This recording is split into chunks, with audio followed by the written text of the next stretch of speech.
సినిమాయి నమః. నేను mister B. నా మాట సూటిగా ఉంటది, మ్యాటర్ క్లియర్ గా ఉంటుంది. మీరు చూస్తున్నారు మిస్టర్ బి ఛానల్. ఈ వీడియోలో మనం మాట్లాడుకుందాం నితిన్ నటించిన robin hood movie review. Robin hood ఈ సినిమా మీద ఎక్స్పెక్టేషన్స్ స్ట్రాంగ్ గా ఉన్నాయని చెప్పడానికి లేదు, అసలు లేవు అని చెప్పడానికి లేదు.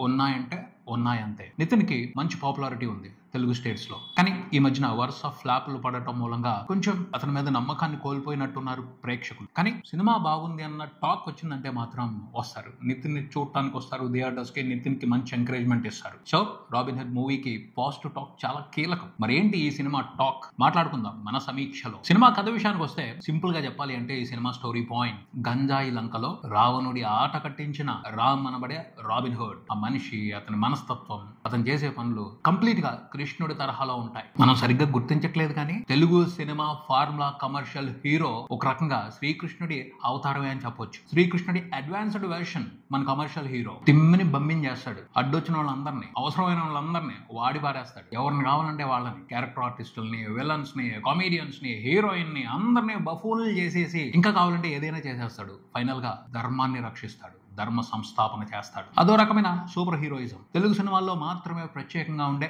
ఇంట్రెస్టింగ్ సూపర్ హీరోయిజం అది. ఈ సినిమాలో ఆ సూపర్ హీరోయిజం సపోర్ట్ గా ధర్మ సంస్థాపన ఎలా జరిగింది, ఎంత కామెడీగా జరిగింది. కామెడీగా జరగడం ఏమిటి అని అడగొచ్చు. ఈ సినిమా డైరెక్టర్ ఎవరు? వెంకి కుడుముల. అతని ప్రధానమైన బలం ఏమిటి, అతని అస్త్రం ఏమిటి? కామెడీ. సో కామెడీని ఉపయోగించే ధర్మ సంస్థాపన చేస్తాడు. కామెడీతో న్యాయం చేయకూడదా, ధర్మ సంస్థాపన చేయకూడదా? లేదు కాదు అని ఎవరు చెప్పలేదు కదా. వెంకి కుడుముల అస్త్రం అది, అతని పద్ధతి అది. మరి ఆ పద్ధతిలో ఈ సినిమాలో విలన్స్ ఆట హీరో ఎలా కట్టించాడు తెలుసుకోవడమే ఈ సినిమా. విశ్లేషణ విషయానికి వస్తే రాబిన్ హుడ్ కథ మనకు తెలుసు కదా. అతను చాలా ఫేమస్, వరల్డ్ ఫేమస్. అతని ఉద్దేశం ఏమిటి? మనుషులందరూ సమానమే, ఒకళ్ళ దగ్గర ఉండటం ఏంటి, ఒకళ్ళ దగ్గర లేకపోవటం ఏమిటి, ఉన్న వాళ్ళ దగ్గర దోచుకొచ్చాయి, లేని వాళ్ళకి పంచిపెట్టాయి. ఆ ఫిలాసఫీతో అతను వరల్డ్ ఫేమస్. ఆ క్యారెక్టర్ స్ఫూర్తిగానే ఈ సినిమాలో హీరో క్యారెక్టర్ ఉంటుంది. బేసిక్ గా ఈ సినిమా ఒక formula commercial entertainer. Venky Kudumula తెలుగులో హిట్ ఫార్ములా కమర్షియల్ ఎంటర్టైన్మెంట్ ని అందించగలిగే డైరెక్టర్స్ లిస్ట్ లో అతను కూడా ఉన్నాడు. ఎందుకంటే 2 బ్యాక్ టు బ్యాక్ హిట్లు కొట్టాడు, చలో, భీష్మ. ఆ 2 సినిమాలతో అతను ప్రూవ్ చేసుకున్నాడు కమర్షియల్ సినిమాల్ని బాగా హ్యాండిల్ చేయగలుగుతాడు వెంకీ కుడుముల అని. అతన్ని తెలుగు ప్రేక్షకులు ఆ పద్ధతిలోనే ఎంకరేజ్ చేశారు. సో అతను కూడా ఫిక్స్ అయిపోతాడు, ఇదే నా స్ట్రెంగ్త్, ఇలాగే నేను గేమ్ ఆడాలి అని. అదే గేమ్ ఆడాడు. అలవాటైన గేమే కదా, ఎవరైనా పర్ఫెక్ట్ గా ఆడాడు. కమర్షియల్ ఫార్ములా సినిమా అంటే ఏమిటి? స్టోరీ పాయింట్ పెట్టుకోవటం, కథ లైన్ గా చెప్పాల్సిన అవసరం లేదు, ఐటమ్స్ సెట్ చేసుకుంటా వెళ్ళటం, కొన్ని క్యాలిక్యులేషన్స్ ఉంటాయి, వాటన్నిటిని సెట్ చేసుకుంటా వెళ్ళటం. వెంకీ కుటుంబంలో కూడా అవన్నీ పెట్టాడు. ఏది మిస్ కానివ్వలా. ఎమోషన్ ఉంది, సెంటిమెంట్ ఉంది, కామెడీ ఉంది. రొమాన్స్, లవ్ కొంచెం తగ్గాయి, కానీ కామెడీతో దాన్ని భర్తీ చేసే అవకాశం తీసుకున్నాడు. విలన్స్ ఉన్నారు, హీరో విలన్ తో తలపట్టడానికి పెద్ద సమస్య ఉంది. హీరోకి బాధ్యత ఉంది, సామాజిక బాధ్యత ఉంది, పర్సనల్ బాధ్యత ఉంది, హీరోయిజం ప్రదర్శించాల్సిన ఆవశ్యకత కూడా ఉంది.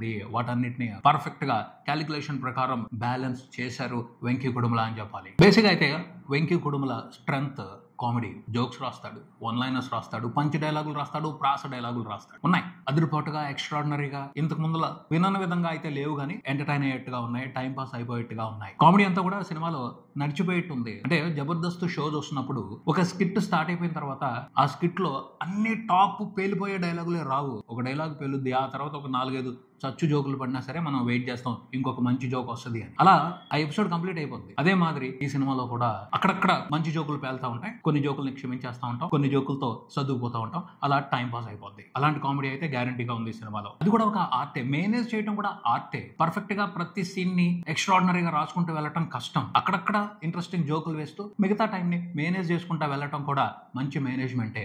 అది తెలిసిన వాడు కూడా సక్సెస్ఫుల్ డైరెక్టరే. వెంకీ కుడుముల సక్సెస్ఫుల్ డైరెక్టర్ అనే చెప్పొచ్చు. ఆ లెక్కలో చూసుకుంటే మేనేజ్ చేశాడు, ఇంట్రెస్టింగ్ గా మేనేజ్ చేశాడు. వెన్నెల కిషోర్ గారు, రాజేంద్ర ప్రసాద్ గారు, ఈ 2 క్యారెక్టర్స్ తో చాలా వరకు సినిమా అంతా కూడా కామెడీని మేనేజ్ చేసుకుంటూ వెళ్ళిపోయాడు. రొటీన్ కామెడీనే వాళ్ళిద్దరూ చేసింది అయినప్పటికీ అక్కడక్కడ ఇంట్రెస్టింగ్ జోకులు పేలుతాయి, సరదాగా ఉంటాయి, నడిచిపోద్ది. ఇంకా నితిన్ విషయానికి వస్తే నితిన్ కొట్టిన పిండి. ఇలాంటి రోల్స్ చేయడం అతనికి కొట్టిన పిండి. మనం అబ్జర్వ్ చేసి చూస్తే కథలు మారతాయి, సినిమా పేర్లు మారతాయి, కానీ నితిన్ చేసే క్యారెక్టర్స్ దాదాపు ఒకే రకంగా ఉంటాయి. ప్రతి సినిమాలోనూ అదే మాదిరి యాక్టింగ్తో, అదే మాదిరి క్యారెక్టర్తో కంటిన్యూ అవుతున్నట్టుంటది. ఈ సినిమాలో కూడా అలాంటి సిచ్యువేషన్ మనం చూస్తాం. Same heroism, same acting, same డాన్స్లు, సేమ్ ఫైట్లు, సేమ్ మేనరిజమ్స్, సేమ్ పెర్ఫార్మెన్స్. పెద్ద తేడా ఏమి ఉండదు. నితిన్ అంటే ఇంతే, నితిన్ అంటే ఇలాగే యాక్ట్ చేస్తాడు. మనకు అలవాటు అయిపోయిన వ్యవహారమే కదా, దాన్నే చూస్తాం, ఎంజాయ్ చేస్తాం ఈ సినిమాలో. అంటే వెంకీ కుటుంబంలో కూడా నితిన్తో కొత్తగా చేయిద్దాం, స్పెషల్ గా చేయిద్దాం అని అనుకోలేదు. నితిన్ స్ట్రెంత్ ఇది. నితిన్తో ఇలాగే గేమ్ ఆడాలి, అలాగే రాసుకున్నాడు, అలాగే గేమ్ ఆడాడు. నితిన్ మాత్రం శ్రద్ధగా డెడికేటెడ్ గా అక్కడున్న అవకాశం మేర బాగా డాన్సులు చేశాడు, బాగా ఫైట్లు చేశాడు, కామెడీ చేశాడు. కొన్ని విషయాలు నచ్చాయి. శ్రీలీలతో బాగా పోటీ పడ్డాడు. కొంచెం కాంపిటీషన్ ఎక్కువైపోయింది. ఆ అమ్మాయి డాన్స్ చేస్తుంటే ఫోకస్ ఆ అమ్మాయి మీదకి వెళ్ళిపోతుంది. పక్కన నితిన్ ఉన్నాడని గుర్తుపెట్టుకోవడం కష్టం. సో ఆ డేంజర్ నుంచి బయటపడటం కోసం బాగానే పోటీ పడి డాన్సులు చేశాడని చెప్పొచ్చు. ఫైట్లు కూడా రజనీకాంత్ లాగా చేశాడు. ఎక్కువ ఈ సినిమాలో ఎక్కువ కష్టపడకుండా స్టైల్ గా చేసుకుంటా వెళ్ళాడు. ఒక ఫైట్ ఉంది, దాన్ని బాగా డిజైన్ చేశాడు. సెకండ్ హాఫ్ లో కూడా గాంజా ఫైట్ ఉంది. గాంజా మ్యాన్ అని ఆ ఫైట్ డిజైనింగ్ కూడా బాగుంది. దాంట్లో చాలా లేజీగా అంటే మొత్తెక్కినప్పుడు లేజీగానే ఫైట్ చేయాల్సి వస్తుంది. అక్కడ హీరోయిజం లిబర్టీ తీసుకుని రజనీకాంత్ ని ఎక్కువ గుర్తుకు తెస్తా ఫైట్లు చేశాడు నితిన్ అని చెప్పొచ్చు. కాకపోతే రజనీకాంత్ కి నితిన్ కి ఒక డిఫరెన్స్ ఉండదు. అదేమిటి అంటే Rajinikanth style icon, stylish mannerisms తో తినేస్తాడు, స్క్రీన్ ప్రెజెన్స్ చంపేస్తాడు, అటెన్షన్ లాగేసుకుంటాడు. అది లేదు అంతే. అలాంటి వ్యవహారం నితిన్ దగ్గర లేదు. అయినప్పటికీ తన శక్తి మేర బాగా ఫైట్లు చేశాడు, బాగానే ఎంటర్టైన్ చేశాడు అని చెప్పాలి. తర్వాత వెంకీ కుడుముల సినిమా అంటే క్లైమాక్స్ లో మనం ఎవరో ఊహించని గమ్మత్తైన ట్విస్టులు ఉంటాయి. భీష్మ చూసిన తర్వాత మనకు అర్థమైపోయింది అనుకో, అతని ట్రేడ్ మార్క్ ఇది. చివరిలో ఇలాంటి క్లైమాక్స్ ట్విస్టులు పెడతాడు, విలన్స్ ని వరల్డ్ నెంబర్ 1 ముద్దబొప్పుల్ని చేస్తాడు, బఫూల్ని చేస్తాడు అని. తనకంటూ ప్రత్యేకమైన ట్రేడ్ మార్క్ ని ఈ సినిమాలో కూడా యూజ్ చేశాడు. ఫస్ట్ నుంచి విలన్ ని పెద్ద రాక్షసుడు అన్నట్టు చూపించుకుంటా వచ్చి హీరో ముందు ఆ విలన్ పప్పులు ఏమీ ఉడకకుండా చేసి చివరికి అతన్ని వరల్డ్ ఫేమస్ నెంబర్ 1 ముద్దబొప్పుని చేశాడు. అది వెంకీ కుడుముల స్టైల్, అతని మార్క్ ఆఫ్ ఎంటర్టైన్మెంట్. దాన్ని భీష్మలో ఎంకరేజ్ చేశారు. సో దాన్ని ఇక్కడ కూడా యూజ్ చేశాడు. తప్పేం లేదు. ఆడియన్స్ కి ఇష్టమైంది కదా, మళ్ళీ ఇస్తారు కమర్షియల్ డైరెక్టర్స్. కానీ వెంకీ కుడుముల విలన్ ని బఫూన్ గా చేసినా కూడా నాకు పెద్ద ఇబ్బంది అనిపించలేదు. కానీ పోలీస్ ఆఫీసర్ విక్టర్ ని బఫూని చేయడం మాత్రం కొంచెం బాధ అనిపించింది. టూ మచ్ లిబర్టీ తీసుకున్నాడు అనిపించింది. విక్టర్ క్యారెక్టర్ ని ఫస్ట్ లో చాలా సీరియస్ గా ప్రెజెంట్ చేశాడు. అతను సీరియస్ గా శపథాలు చేసేలాగా చేశాడు. చివరికి చూస్తే అతను కూడా బఫూన్ చేసేసాడు. కానీ ఏం అనలేం, కొంచెం ఇబ్బందిగా అనిపించినా చేసేది ఏమీ ఉండదు. ఇది వెంకీ కుడుముల స్టైల్ అని మైండ్ లో పెట్టుకుంటాం కాబట్టి సర్దుకుపోవడం తప్పించి వేరే ఆప్షన్ లేదు. అలా అనుకుంటేనే ఎంటర్టైన్మెంట్ ని ఎంజాయ్ చేయగలుగుతాం. లేకపోతే ఇరిటేషన్ వస్తుంది, చిరాకు వస్తుంది, మొత్తం స్పాయిల్ అవుతుంది. ఇక్కడ స్పాయిల్ చేసుకునే ఉపయోగం లేదు. ఎందుకంటే ఫార్ములా ఎంటర్టైనర్స్ అంటే ఇలాగే ఉంటాయి. ఆ రూల్ ని ఫాలో అవ్వకుండా వచ్చి ఇరిటేట్ అవుతాం, లేకపోతే కోపం తెచ్చుకుంటాం అంటే ప్రాబ్లం వెంకీ కుటుంబంలోది కాదు. అవసరం లేని అక్కర్లేని ఎక్స్పెక్టేషన్స్ తో వచ్చిన వాళ్ళదే ప్రాబ్లం అవుద్ది, తప్పవుద్ది. వెంకీ కుటుంబంలోది తప్పు కాదు. ఇదంతా ఎంటర్టైన్మెంట్ లో భాగం.